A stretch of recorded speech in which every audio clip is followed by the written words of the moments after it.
medos muitas vezes até de olharmos um extrato bancário, medos de sermos processados, medo de não conseguir cumprir com os nossos compromissos como crente cristão, medos que nos assolam diariamente.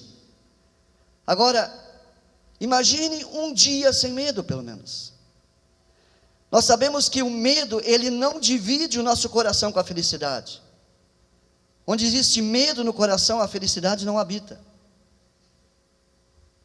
O medo traz muita coisa ruim.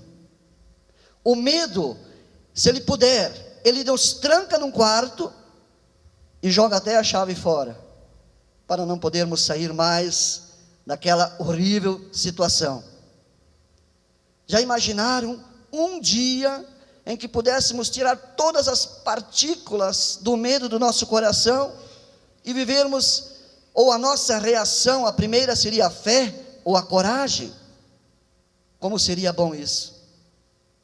E nesta noite, nessa palavra, o Senhor Jesus, Ele nos dá a possibilidade de podermos tirar esse medo do nosso coração. Essa pergunta que Jesus faz para os seus discípulos naquele momento, Ele faz para nós: por que vocês estão com tanto medo? Os apóstolos, com certeza, os discípulos que estavam com Ele, poderiam olhar para Jesus e dizer: mas mestre, o Senhor está brincando conosco. O Senhor deve estar brincando. Numa tempestade dessas, ali no mar da Galileia, o pastor conhece muito bem, montanhas ao redor, ali se formam tempestades repentinas, e de repente veio uma grande tempestade sobre aquele pequeno barco onde estava Jesus, e os apóstolos pediram: mas Senhor, nós estamos falando sério, estamos apavorados aqui, e o Senhor nos diz por que nós estamos com medo? No momento eles estavam tranquilos, jantando, rindo, conversando, e no momento seguinte, já estavam no meio de uma turbulência, de uma tempestade terrível.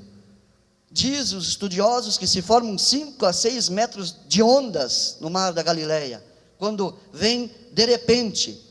Algumas traduções dizem assim: entrando ele no barco, seus discípulos o seguiram, de repente, uma violenta tempestade abateu-se sobre o mar, de forma que as ondas inundavam o barco. De repente, o medo foi repentino, porque a tempestade também foi repentina. Os apóstolos estão falando sério, nós estamos amedrontados. Jesus também estava falando sério. Por que vocês têm tanto medo? Por que se abateu no vosso coração esse medo? Pedro, João, marinheiros que conheciam bem a região, com certeza estavam ali manobrando aquele barco. Mateus, que não sabia de nada, com certeza estava apavorado. Como é que pode? Quando entramos com Jesus no barco, pode se abater uma tempestade na nossa vida? Com certeza eles estavam pensando: não seria bem mais agradável, e nós gostaríamos de dizer, entrando ele no barco, Jesus, seus discípulos o seguiram, e de repente, um lindo arco-íris apareceu. Que maravilha! A água estava límpida, podia-se ver os peixes nadando, as pombas voavam sobre o barco. Que maravilha!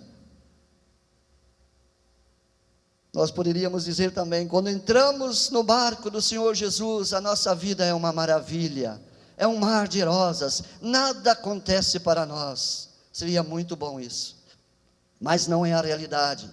E este versículo nos dá um lembrete, nos dá um grande lembrete para nós. Embarcar com Cristo significa se molhar com Cristo.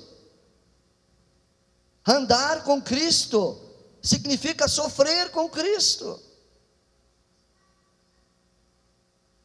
Andar com Jesus significa muitas vezes pisar em espinhos. E aí vem os medos sobre nós.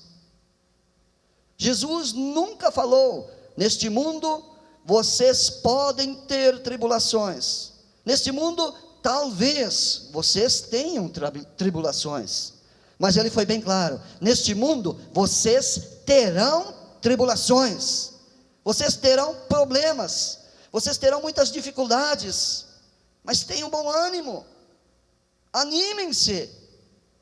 Andar com Jesus, meus amados irmãos, muitas vezes significa sofrer com Ele. Poderíamos pensar: lá estava Jesus, muitos e muitos barcos andam ali no mar da Galileia, e poderíamos dizer: somente o barco de Jesus estava tranquilo, o resto estava todo mundo naufragando, estava afundando, só o barco de Jesus que estava bem. Mas não era isso. As ondas também vieram em cima do barco aonde Jesus estava.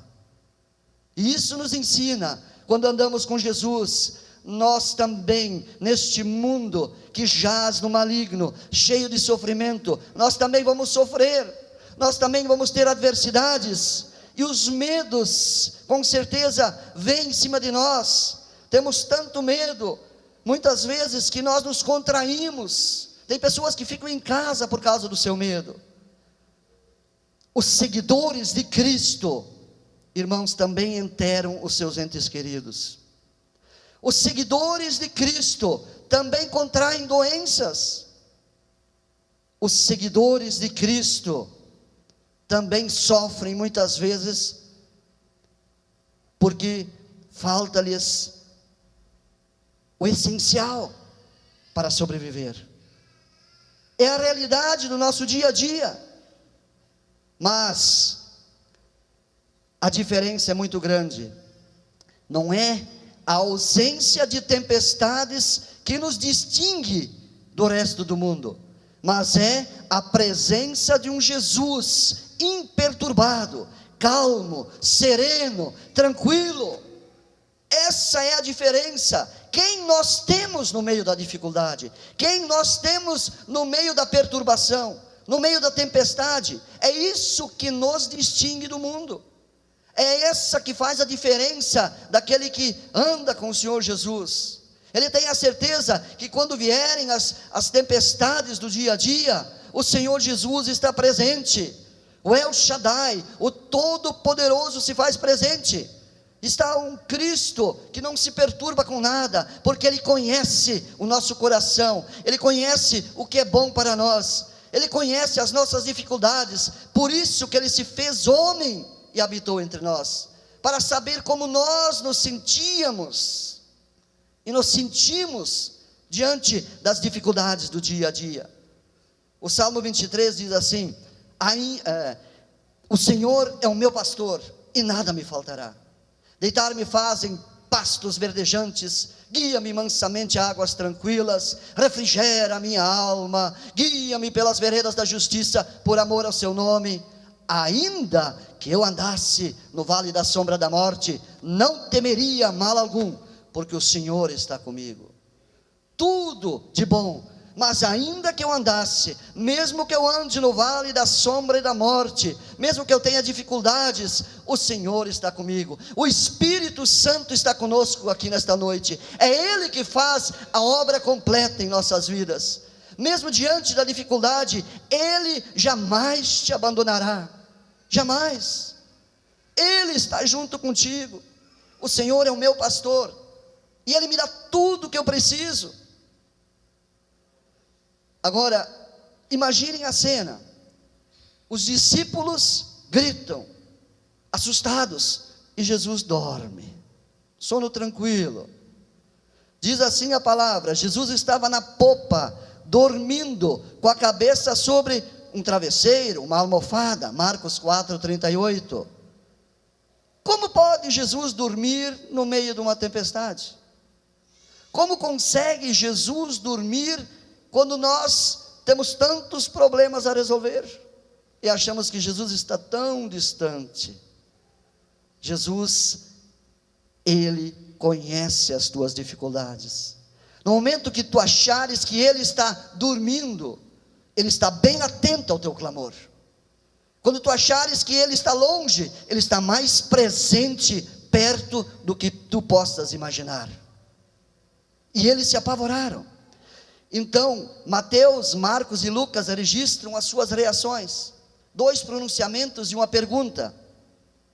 Os pronunciamentos: Senhor, salva-nos, vamos morrer. Mateus 8:25.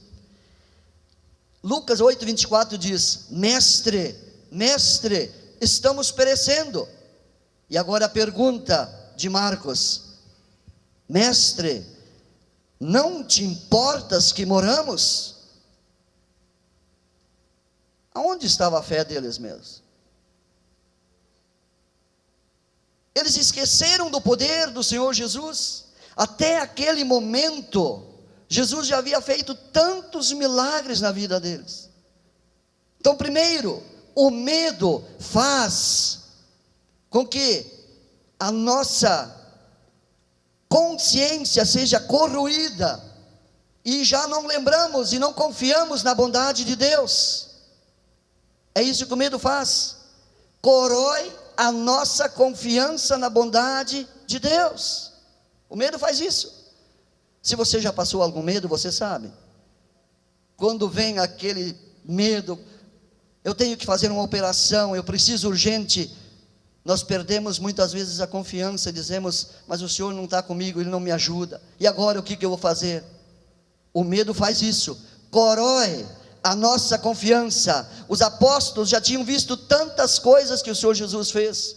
Pedro sabia, ele curou a sua sogra, fez paralíticos andar, expulsou demônios. Mas simplesmente nós perdemos a noção. Nós ficamos arregalados e dizemos: como o Senhor pode dormir quando os nossos olhos estão arregalados no meio da tempestade? Como pode o Senhor estar cochilando quando as dificuldades são tão grandes no dia a dia? Os apóstolos ali esqueceram daquilo que o Senhor tinha feito. Enfraquece a nossa memória. O medo faz isso. Os discípulos tinham tantas razões para crer no poder de Deus, no poder do Senhor Jesus. Poderiam simplesmente dito, em vez de fazer essa pergunta: Mestre, não te importas que nós perecemos ou moramos? Eles poderiam dizer: Senhor, acalma esta tempestade. O Senhor pode todas as coisas. Acalma essa tempestade. Eu sei que o Senhor tem poder para todas as coisas. Mas simplesmente se esqueceram.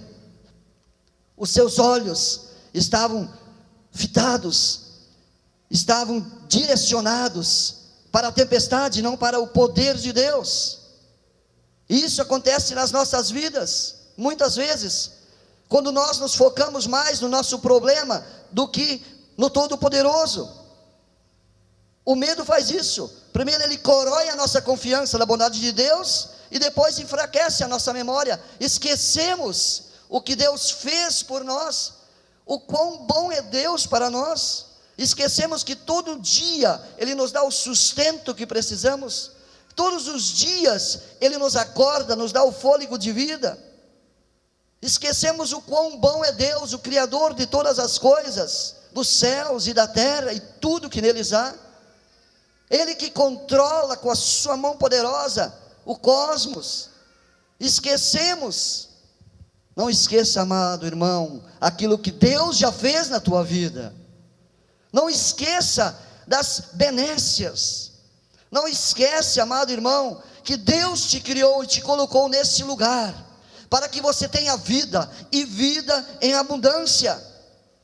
O medo limpa a nossa memória dos milagres, nos faz esquecer da bondade de Deus. Isso o medo faz. É horrível sentir medo.